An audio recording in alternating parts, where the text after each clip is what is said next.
പുലർച്ചെ 2 മണിയോടെയാണ് കൽപ്പറ്റ ബൈപ്പാസിലേക്ക് വലിയ രീതിയിലുള്ള മലവെള്ളപ്പാച്ചിലുണ്ടായത്.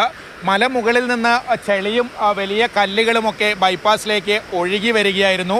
ശക്തമായ ഒഴുക്കിൽ ബൈപ്പാസ് പോയി ചേരുന്ന കൈനാട്ടി ദേശീയപാത ജംഗ്ഷനിലേക്ക് അടക്കം ചെളിയും മണ്ണും ഒലിച്ചെത്തി. ദേശീയപാതയിലടക്കം ഗതാഗത തടസ്സമുണ്ടായി 2 മണി 3 മണി ആ സമയത്ത്. ഉടൻ തന്നെ പോലീസും ഫയർഫോഴ്സും ഒക്കെ എത്തി. കുന്നും പ്രദേശമാണ്. അപ്പോൾ അവിടെ ആദ്യം ചെറിയൊരു കുളം ഉണ്ടായിരുന്നു. അപ്പോൾ അതിൽ വെള്ളം ഉണ്ടായിരുന്നു. അപ്പോൾ അവിടെ നിന്നാണ് ഈ വെള്ളം വരുന്നതെന്നാണ് മനസ്സിലാവുന്നത്. മറ്റ് മലവെള്ളപ്പാച്ചിലാവാനുള്ള ചാൻസ് വളരെ കുറവാണ്. നേരം വെളുത്തപ്പോഴേക്കും വെള്ളത്തിൻ്റെ ശക്തി കുറഞ്ഞു. പക്ഷേ ഇപ്പോഴും വെള്ളം മുകളിൽ നിന്ന് ഒഴുകി വരുന്നുണ്ട്. മഴയുടെ ശക്തി കുറഞ്ഞിട്ടുണ്ട്. ഇടവിട്ട് മാത്രമാണ് മഴ പെയ്യുന്നത്. കൽപ്പറ്റ നഗരസഭാ ചെയർമാൻ അഡ്വക്കേറ്റ് ഐസക് നമ്മളോടൊപ്പമുണ്ട്. ഇപ്പോൾ വെള്ളം കുറഞ്ഞല്ലോ, നിലവിലൊരു ഭയപ്പെടേണ്ട സാഹചര്യം ഇല്ലല്ലോ? ആശങ്കപ്പെടേണ്ട സാഹചര്യമൊന്നുമില്ല.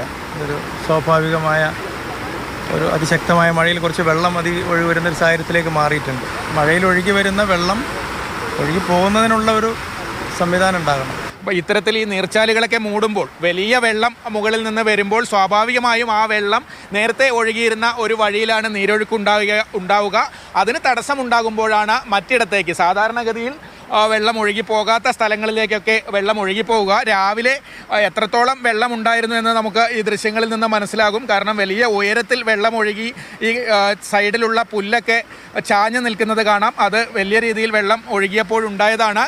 എന്തായാലും നിലവിൽ കൽപ്പറ്റ നഗരവാസികൾക്ക് ആശങ്കപ്പെടേണ്ട സാഹചര്യമൊന്നുമില്ല. രാവിലെ അല്പസമയം ഈ ഗതാഗത തടസ്സം ദേശീയപാതയിൽ ഉണ്ടായി എന്നതൊഴിച്ചാൽ വലിയ ബുദ്ധിമുട്ടുണ്ടായില്ല.